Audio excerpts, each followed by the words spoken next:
Hello, and welcome back to the podcast where you are invited for lighthearted conversations about things that matter as you seek to live your most meaningful, beautiful, and joyful life. I'm your host, Dr. Edie Wadsworth, and I hope you enjoy your stay here at the House of Joy. Well, hi there, dear ones. Welcome back to the podcast. I'm so happy to be with you today. I am down in my office. If you're watching on YouTube, you can see I am wrapped up in my cozy vest because it is cold down here. Also, I'm getting ready to go to Lake Tahoe to ski with the fam. I can hardly wait, although I just heard they got like a foot of snow or are getting a foot of snow tonight. So I'm praying, please let the roads be clear enough to get from Reno to Tahoe.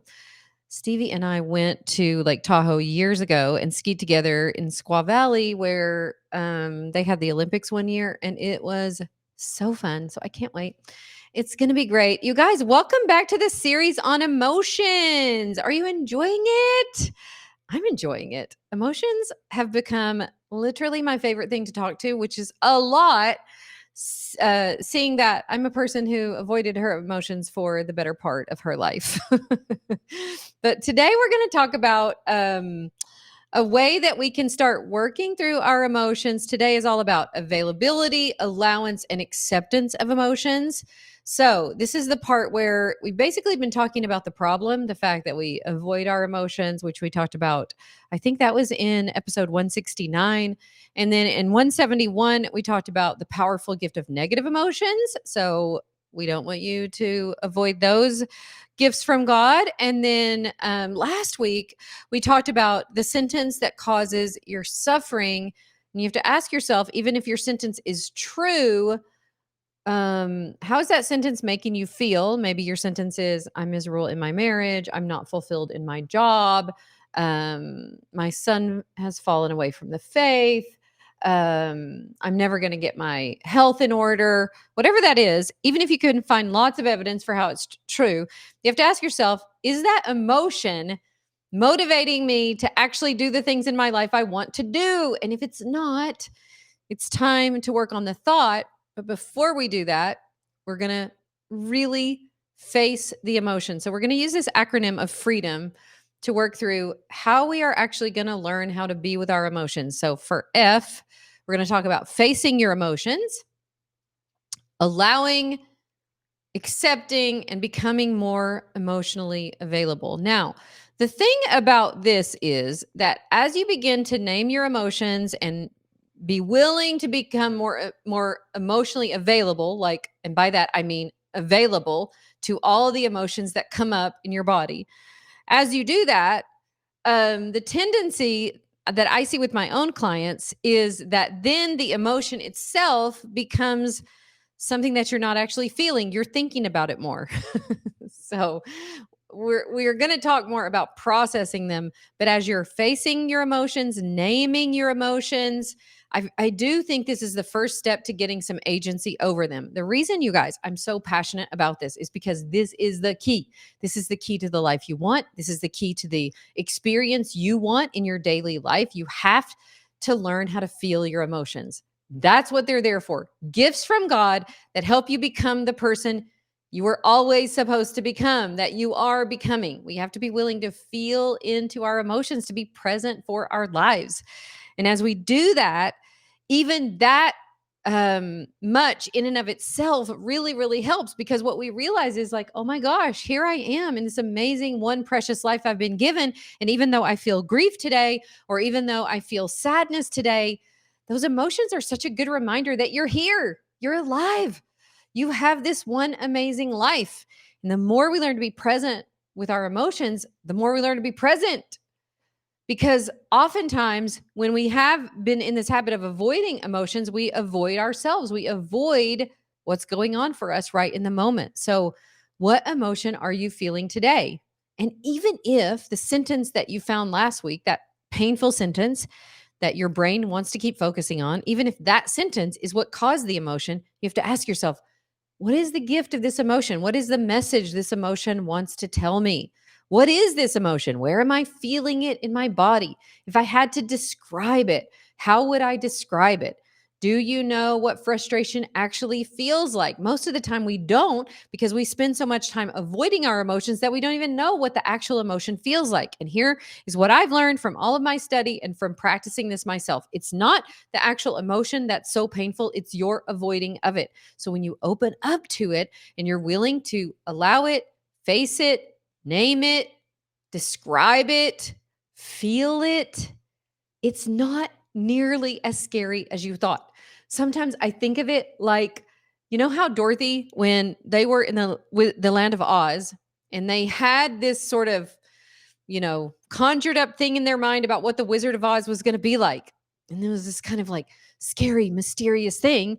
And then they realized, oh my gosh, the Wizard of Oz is just some middle-aged guy from Omaha. That's it. That's what you realize when you open yourself up to emotions. Like, oh, I was creating so much drama and so much stuckness and so much misery and so much suffering in my life because of that, because I didn't want to feel grief, because I didn't want to feel disappointment, because I didn't want to feel rejection. And your life just opens up to you in a way that it really can't if you don't do this. And I've talked about this a lot lately in my coaching programs because it's something that I realized that I did years ago is that we I would say, and I think I can't remember who I first heard say this, but for sure, your thoughts, your beliefs, that's the language of the mind. Emotions are the language of the body. And what we learn to do often when we're young, our emotions feel hard. We go through some trauma as a child, or not even that. We just go through something that feels hard and we go, oh, I can't feel this emotion, so I'm going to disconnect from it and just learn to live in my head. But when you do that to your own peril, because you are a whole person who has a body, who has these emotions, and those emotions are the energy of your life. So if you decide like, oh, it's not safe to feel these emotions in my body, I'm just going to disconnect and I'm just going to live in my head. What you do is you start overthinking. You start hearing these overcritical voices, maybe of a parent, maybe of a teacher, and it's not okay to feel the emotion. So we go into overdrive with this overthinking. And over time, what happens is that critical voice in the head, that overthinking becomes sadness. It becomes depression. It becomes this sort of, again, blocking these emotions. We don't have the full energy of our lives. So not only does opening up to this allow you to experience your life, the full flavor of your life, but it gives you energy. So when you're blocking emotion, you're blocking energy. So I love opening up to emotion, allowing them, accepting them, being available to all of the emotions because they all carry a certain energy with them. They all carry a certain wisdom, a certain message with them that if we would tune into them, we could take advantage of. So ask yourself, oh, I'm feeling sad today. What's the wisdom in that sadness? What's the message of the sadness? How does it feel in my body? Can I just allow it to be there without making myself wrong for it, without trying to instantly make myself feel better by doing something else or eating something or scrolling or shopping? Can I just allow this emotion to be there? And one of the things that I think has really helped me is to allow, become available to, accept the emotion by saying, of course, I feel this way. Often we make ourselves wrong for being sad, wrong for being frustrated, wrong for being angry. What if you said to yourself, of course, I feel angry? And you allow yourself to be fully human. A lot of times, just that much really takes away. I think what we're afraid of if we allowed ourselves to be angry is the way we might act it out. But we're way more prone to acting it out and letting it come out in weird ways when we don't allow it. What if you just allowed for it? Of course, I feel angry today. And you make space for it and you process it and you work through it, just you yourself. You don't have to act it out toward anybody, but you just allow it, process through it. We'd be in so much more peace, enjoying our lives so much more if we learned how to do this. What happens is over time, we avoid emotions so often that we just get into this low level kind of state of misery, or again, this overthinking where we're not really allowing that emotion. We're just overthinking all the time, which in and of itself can be exasperating, as you know, if you're an overthinker and if you've got an overly critical voice in your head. What if the problem isn't overthinking? What if the problem is underfeeling? What if you've just been unwilling to be with the emotions in your life? Ask yourself, what am I actually feeling today? Because trust me, whether or not you're aware of it, that feeling is active in your life. It's either giving you energy, causing you to take action or not take action, or not. So, what is the emotion you feel right now? Maybe from the sentence that keeps going through your head or not. What is that emotion? Can you open up to it? Can you be available for it? Can you allow it? Can you accept it? I even dare say, learn to love it as part of what it means to be human, as a good gift from God that can be your teacher, that can help you figure out what's really going on in your life. Maybe you're experiencing sadness because of something you've been unwilling to make yourself aware of. Maybe you've been experiencing anger because you've been unwilling to draw a boundary somewhere.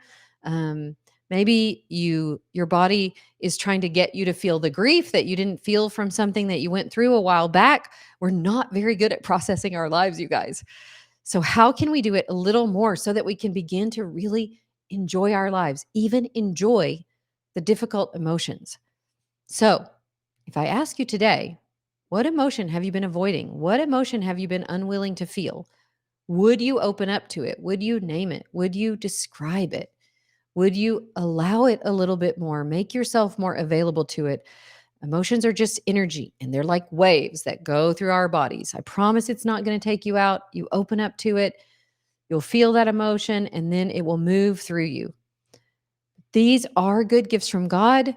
And if we can allow ourselves to open up to them, we will learn to get agency over them. Not so that we can change our emotional state, but that so we can learn to appreciate all the emotional states. Once we do that, joy becomes more available. Joy, as my coach once told me, is like the sun that's always there. And there are lots of things clouding the way. But once we remove the things that are clouding the way, allowing all the other emotions, joy is just there to be received. So ask yourself, what is the emotion have been unwilling to feel? What is the emotion that's trying to get my attention? The other thing that I find that is so true is as you're unwilling, unavailable for certain emotions, they will keep trying to get your attention, like kids. Mom, mom, mom, mom, mom. You finally have to answer. And as you answer, you'll realize, oh, it was really nothing they wanted. You think the request is going to be crazy. No, they just probably want a little snack or whatever. But your emotions will keep knocking on your door like that too. If you're unavailable to them, if you have sort of rejected them in some way, they'll keep knocking. They'll keep finding reasons to come to your door. Just open up, allow, accept, become available. And as you just allow that emotion, it'll flow through you and dissipate. And then you are much more available for the joy that's always there, always ready to be received. All right, you guys, I hope this helps you open up to your emotions. Stop resisting them and avoiding them and just be present with them and see what happens. Thank you so much for listening to the podcast. If it has helped you in any way, we would be so honored for you to leave us a review. We love reading the reviews that you leave. If you're watching on YouTube, we are so grateful to have you there too. We so appreciate being able to speak life into you and being able to be part of your day, whether you're walking or running or driving in your car. We're so thankful to be part of your day. We can't wait to speak into your life even more to help you create your own house of joy. So much love for you. See you next time. Bye for now.